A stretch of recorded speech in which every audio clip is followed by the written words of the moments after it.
Hello everybody, are you okay? Chegamos então a este vídeo essencial para você, aluno de inglês que quer parar de uma vez por todas, de ficar traduzindo na cabeça as coisas, porque já percebeu que não tá te levando muito longe, né? Essa ideia de que primeiro você tem que pensar em português para depois traduzir na cabeça e produzir então em inglês, você já percebeu que é um caminho muito comprido e acaba não sendo prático, não é? Por isso, eu vou te mostrar hoje, sem delongas, direto ao ponto, como você pode fazer para começar a condicionar a sua mente a pensar em inglês. Isso é algo que não é muito falado, você já deve ter percebido que não tem tantas coisas por aí, tanto conteúdo que te explique como fazer isso, mas nesta aula exclusiva eu selecionei um material para mostrar para vocês em primeira mão. Eu vou mostrar lá no final também do vídeo 3 recursos que você deve começar a fazer uso agora, que vão te ajudar e muito nessa jornada de pensar cada vez mais em inglês. E isso vai trazer para você a fluência que você precisa, certo? Então, para falar sobre isso, nada mais justo do que nós falarmos inglês também. So let's speak English in this video, all right? So attention to the first thing we have to consider. For you to develop the ability to think directly in English and understand the basic structures of sentences, it's necessary to understand how the language works. You have to pay attention to the structures, and it's necessary to internalize them. And how do you internalize structures? You have to expose yourself to them. You have to find sources of language that connect with your everyday activities. But we are going to talk about that later. And in this class, I'm going to practice with you the affirmative, negative, and interrogative sentences in the present and in the past. These are only 2 examples of verb tenses because the focus of this class is not to talk about grammar, is to talk about how you can make use of grammar to internalize the language, how to use everything you know and transform it into fluency and make everything you know worthwhile and use on your day-to-day activities. Let's see what I'm talking about. In English, when you think about a sentence and a structure of a sentence, you consider the subject, the verb, and the object. The subject is who performs the action. So I say, I eat an apple. That's it. So when I say I eat an apple, I am saying that I am the person. I eat is the verb, is the action, and an apple is the object. So is what receives the action. This is very important for you to see the order of information in the sentence. But remember that sometimes other elements have a different position. So you have to internalize this possibility too. For instance, if I say a delicious apple, I have to say I eat a delicious apple. You have to say delicious before the word apple, which is a noun. And why is that? Because in English, the adjectives happen. The adjectives are placed before the nouns in sentences. And this may sound a little weird for us because in Portuguese, this doesn't happen. However, that's exactly what happens in English, and we have to start paying attention to the structures of the language, okay? And when we think about a sentence in the plural, for instance, the boys play soccer. This is what is happening as part of a routine, for instance. So I say, oh, what do the boys do on the weekend? And I can say, the boys play soccer. This is part of their routine. And attention to the order again. The subject, the boys. Play is the action, is the verb, and the object is soccer.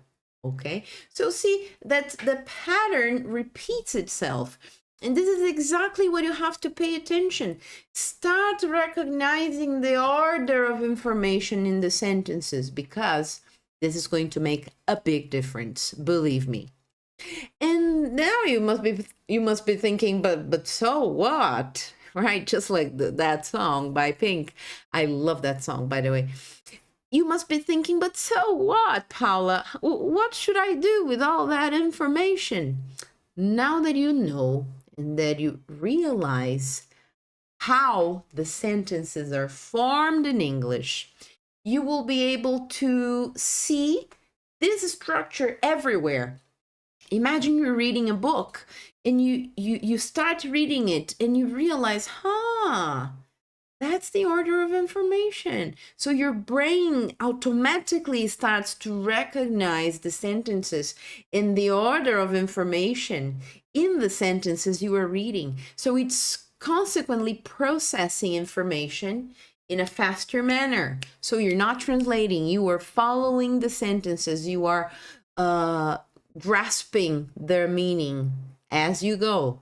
See, that's exactly the goal, not to translate in a way that you get accustomed, you get used to the pace of the language, to how the language goes. That's what I want you to do. And you must be thinking, but how can I make use of this in a natural way, not to sound like a robot? Because sometimes when I speak English, I have this feeling that I don't know what I'm saying. I'm repeating sentences and they don't make much sense to me. Why does it happen? Because you are repeating senseless words. You don't know what you're saying. You have to stop and you have to think. Think about what I mentioned, the order of information and how you are going to practice that. Okay, so you like watching series. Do it in English. And don't get me wrong, I'm not just saying watch and have fun and you are in contact with the language and that's enough. No, that's not what I'm saying. What I'm saying is watch the series, watch the movies with a critical eye, paying attention to specific things. Oh, that's a characteristic. Oh, that's the order of the sentences. I see. And you force yourself to pay attention. When you read a book, attention to the information. Try to understand the general ideas first. What is this paragraph telling me? Macro to micro, right? This is how it should go. First, you have to understand the general things, and then the micro, and then the details. If you establish that pattern, you are going to see it everywhere. Okay, so what's the general message? You are already internalizing different uses, different ways of using the language, and that's exactly what you're supposed to do in order to become more fluent. Yeah. And something else that you should pay attention to, that is part of the macro, is this idea in the present, in the past. Is it a future idea? Pay attention to when the story you're reading takes place. Is this story happening in the past? What are the verbs in the past here? What are the actions? Remember, the verbs are like the heart of a sentence. They are one of the most important things, because without the verb, without the action, you don't have a sentence. You have words. So whenever you're reading, whenever you're exposing yourself to any content in English, attention to the actions. See, is this action, is this description of something in the present? Because in the present, just like the examples I showed you before, they may indicate a routine. They may indicate something that happens at the moment, for instance, or not. It really depends on the sentences. It really depends on what you're reading. For instance, if I say to you, does Mary work at a bank? I didn't know. Yeah, she's the manager. See, when I say to you, does Mary work at a bank? Notice that this is a sentence in the present. I'm talking about something that happens in the present time, right? So working somewhere is part of someone's routine. So see, does Mary work at a bank? Yes, she is the manager. She's the manager. See the contraction there. She's the manager. Analyze it. Oh, wow. See, it's a present situation. Yeah. And whenever you are listening and exposing yourself to content, attention to how the words are connected. Because there's something very important in English, which is called connected speech. And I have recorded a video about it. I'm going to leave a card up here. If you don't know what I'm talking about, make sure to watch it later, because the connected speech is a very important part of the English language, and it should not be ignored because it makes a big difference. In English, the rhythm when we speak is different than when we speak Portuguese. Porque se eu começasse a falar português no meio da minha frase em inglês, você ia achar muito estranho o ritmo da fala. It's completely different. If you pay attention to the way I speak, to the rhythm, not only me, everyone else, anyone who speaks another language, the rhythm is different. So the connected speech happens when we put the words together and they sound natural. Start paying attention to that. Start mimicking. Watch a video on YouTube. Pause. Imitate the person. Try to emulate the accent, the way they speak, because this way you're going to internalize contractions. You're going to internalize the pronunciation of some words. Why not? This technique is called shadowing. It's quite common. Many people make use of it, especially when they want to have a better pronunciation, have better intonation. So practice shadowing, okay? Once again, what is shadowing, Paula? I'm going to explain. You can choose a song, a video, someone speaking English. Listen to a sentence, pause, repeat it. Listen to another sentence, pause, repeat it. But not just simply repeat it as if you were parroting the person. Beep, beep, beep, beep, beep, beep. No, repeat it and pay attention to the intonation, to the ups and downs when the person speaks, to the way the words are connected. That's when you actually learn more about intonation and pronunciation. All right? One more example for us. When I say, do you like this movie? Attention to the intonation. Do you like this movie? Nah, I don't enjoy horror films. See? Is this something in the present? How do you know? Exactly. See, I'm asking a question using do. Do you like this movie? So this is something happening in the present. It's a present situation. And then when I say, nah, I don't enjoy horror films. I don't enjoy. It's a negative sentence. So when I have a negative sentence in English, it's possible to contract. It's possible to say, instead of saying do not, I can say don't. Notice these details. Yeah. And then when you think about whether something is affirmative or negative, see the auxiliary verbs. Because in English, there are many. And in the simple present, there are two, do and does. Do and does are used to form questions and negative sentences. And notice that they are always there when we need to form a negative sentence or a question. In the affirmative sentences, they're not there, okay? And Do versus does are quite important for us to realize the actual difference, because it's a matter of pronoun, right? So we use do with the I, you, we, or they. And we use does to talk about the third person singular, he, she, or it. Notice that here in this example, when I say they don't watch dramas, they don't. So see, the auxiliary is do, in the negative form, don't. They don't watch dramas. And in this first sentence here, I say, do you drink tea? See, the person here, the pronoun is you. So it's not possible to say thus. I have to say do. Do you drink tea? And when I talk about third person, he, she, or it, I have to use does. Okay? And attention, we never conjugate verbs in questions. In questions, we use the auxiliary verb, just like the example here. All right? So this is another aspect of the language you have to pay attention to. And negative sentences happen in a similar manner. We don't conjugate verbs in negative sentences, yeah?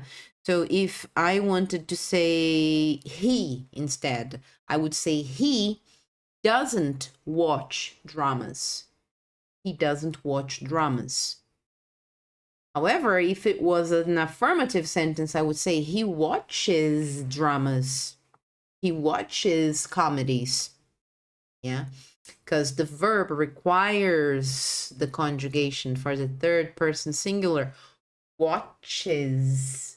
Yeah. These are teeny tiny details that make a big difference. So whenever you are exposing yourself to the language, make sure to pay attention to these things. Because whenever you acquired the language, whenever you practice English more often, you start paying attention to these things, and they make a tremendous difference. And sometimes when we ignore these details, such as verb conjugations and auxiliary verbs, we may not be understood. And we may not understand other people too. And we want to be understood, don't we? That's quite important. And then you might be wondering, but when do I use present simple? And I say to you, the present simple is a verb tense we use to talk about habits and truths, things that are part of our reality and we know that it's true. For instance, I can say the earth revolves around the sun. Yeah? This is the truth. This is something that does not change. And notice how the notion of present simple is actually simple, because to describe something that is a habit, you need to use the verbs in the present, such as the examples we have seen. So start noticing. And many things in our everyday lives count on the present simple, okay? Such as when you are describing your routine. What do you do in the morning? Oh, in the morning I wake up, I brush my teeth, I take a shower. What about your friend? Oh, he washes his face, he brushes his teeth. You see? Once again, the verb is being conjugated because you're talking about third person. Notice these things. Notice these details. Yeah? But how do we talk about the past? How? What is different when we consider the present and we consider the past? You must be wondering, how should I refer to the past? Like I mentioned before, the verbs are the heart of the sentences. So without the verbs, you have a bunch of words. Whenever we use the past simple, we need to conjugate the verbs, or we need to include the auxiliary verb. See, the same logic applies again. There is an auxiliary verb, and we must conjugate the verbs, yeah? Check this out. I say to you then, I ate an apple yesterday. The verb here is ate. And then something important is the fact that in English there are irregular verbs as well as regular verbs. Irregular verbs should be memorized and they are part of a list. If you don't know where to find a list, I recommend you look it up on the internet because there are several versions, there are many possibilities for you to choose from. There are more concise lists, that are more complete lists. And whenever you study the verbs, try to memorize them using context. Try to use them in your life. So that's how you memorize the verbs the best way possible, right? So I ate. You can mime, use your body to internalize the meaning, use your memory to associate it with something that you normally eat. Yeah, so in this case, I ate an apple yesterday. The time is a specific yesterday. And that's a characteristic of the past simple. Time is always specific. I can say, the boys played soccer last night. Notice the structure. Notice the order. The order of information is the same. The same order I showed you when I talked about present simple. Yeah, it's the same order. The only difference is that the verb is telling us that it's an action in the past. And the expression here, last night, specific moment in the past. So pay attention to that. It's not something irrelevant. It's very important to tell us what we are talking about and when it happened specifically. And the verb here, played. See? Played. Comparing it with ate, which verb is regular? That's it. The regular verb in this case is play. Play, played.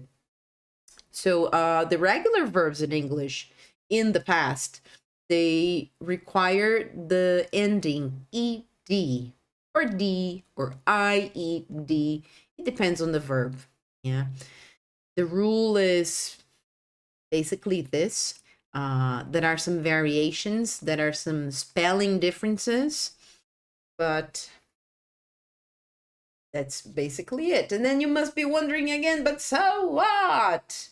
Yes, that's a very beautiful story. You're telling me, okay, the simple present, the simple past, but hold on, hold your horses. Hold your horses, because now's the time you will be able to put it all together. Yes, that's it. You're going to put everything together. And it's the time for you to notice the similarities, the patterns. This is what I want you to pay attention to. English is a language that is structurally simple. The structures follow similar patterns. Now compare this with that one I showed you of simple present. Again, did Mary go to the party? Nah, she stayed home. Did Mary go? Again, the auxiliary is did.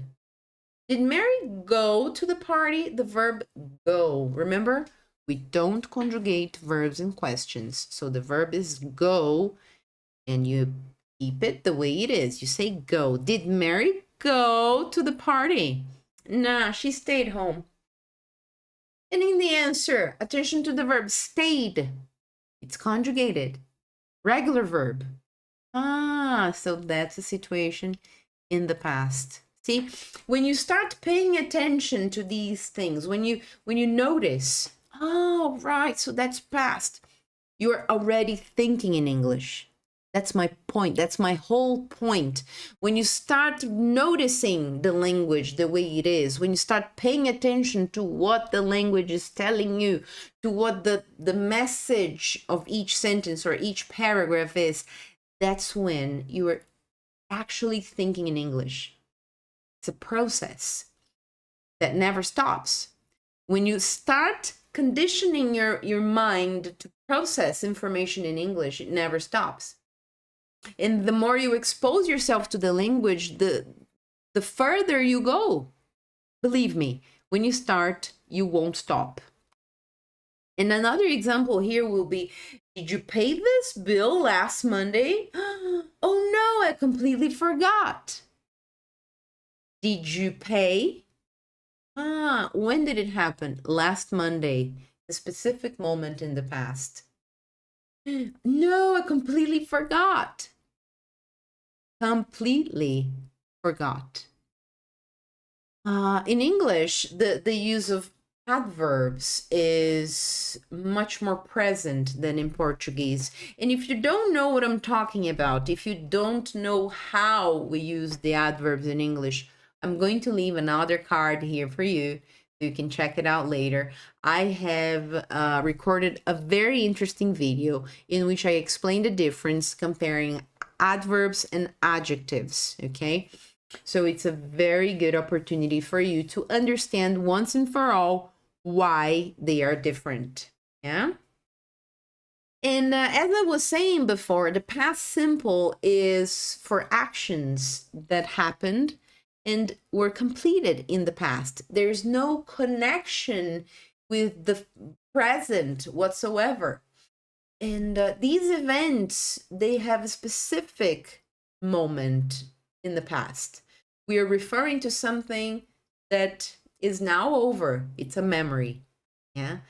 And when you realize, when you can differentiate, okay, present simple, past simple, you can start internalizing the concepts.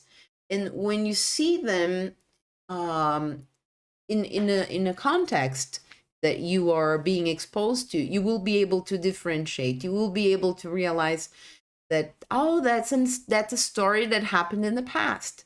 When you read a biography, for instance, biographies are mostly written using past simple because you are referring to something that happened in a person's life at some point in the past, and it's over. See, this is a very good example of the use of past simple. And now the time has come for me to show you the top 3 resources I have selected to help you make the language you produce much more natural, because these 3 resources will help you internalize the language way more. You will be able to expose yourself to different uses of the language according to your level of English, okay? So this is very important. If you don't know your level of English, I recommend you talk to someone about it or take a test online. These days, it's very easy to find it online. There are many different websites that provide you with a good test online for you to know your level, okay? So it's also important for you to know it when you are assessing your progress, because the more you go, the more you study, the better you become, the more language you acquire, and this is why you have to know it. So these are the 3 resources I have selected for us. Let's have a look. All right, so the first resource I'm going to show you today is called 6-Minute English, and I absolutely love it. And why is that? 6-Minute English is a compilation of podcasts, and they range from science to books and school, AI, stories in general, okay? So there are so many possibilities for you to choose from, okay? So imagine that you choose this one. Can you keep a secret? And then you are exposed to this screen in which you will be able to click and start listening to it.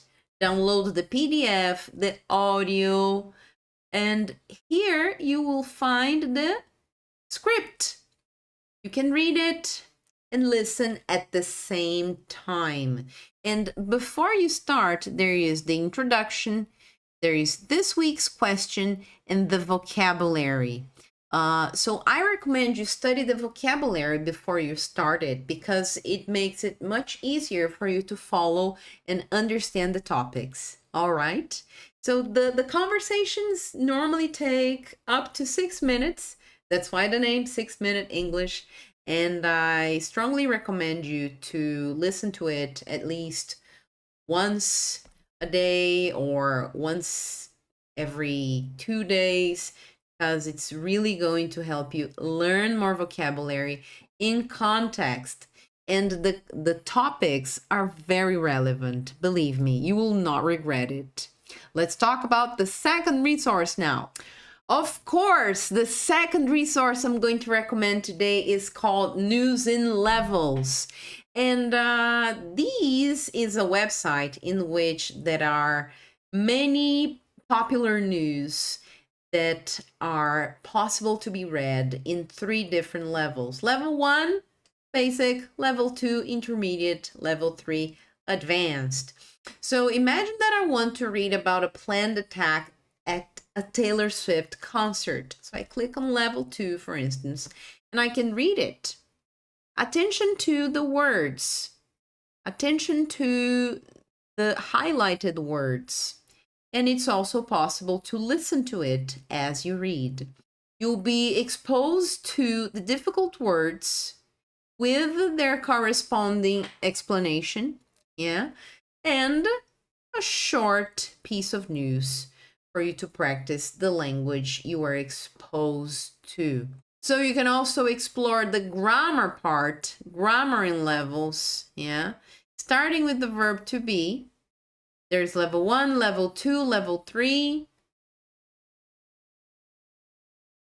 See, and you will be exposed to many different grammar topics for you to study, for you to check. So News in Levels is my second recommendation. Let's talk about the third one then. The third one is called English Practice. And why do I like it so much?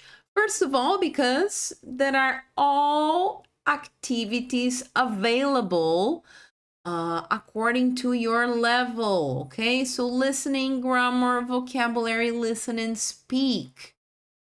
And imagine that you are pre-intermediate or intermediate level student. You can choose your level and imagine that you want to have some listening. You can click on it, and there are English listening exercises for B1, which is intermediate level. So you choose the topic. Imagine I want small talk. There is a preparation activity, the listening, some questions. You can see the transcript, listening to, task 2. See, this is so complete. This is just great. You see, there are articles. This is something I really want you to explore, to see in detail, because there are endless possibilities here. You can choose one topic, for instance, my house. You practice your listening, and you listen and read at the same time. You can do some activities related to that. This is my favorite one to use, because of course the other 2 are great, but this is very complete. You see, there are many possibilities. So I strongly recommend you to explore not only this one, of course, but all the other 2 I showed before. I'm going to leave the links in the description, okay, of the video. So check it out later, because you will definitely use this to help you study, okay? And this is it. We finished the class for today. I hope that it was helpful. I hope that you could find here everything you were looking for, because it was a pleasure to put together this class for you guys.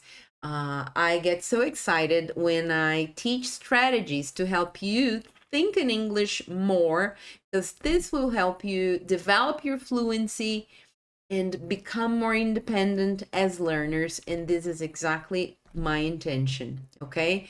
So if you haven't subscribed to the channel yet, do it. And like this video if it was helpful, because it really helps me reach other people, because there are so many others that could be benefited from these ideas, yeah? And this way you help me so much. It's been a pleasure, and I hope to see you all in the next class. See you then. Bye-bye.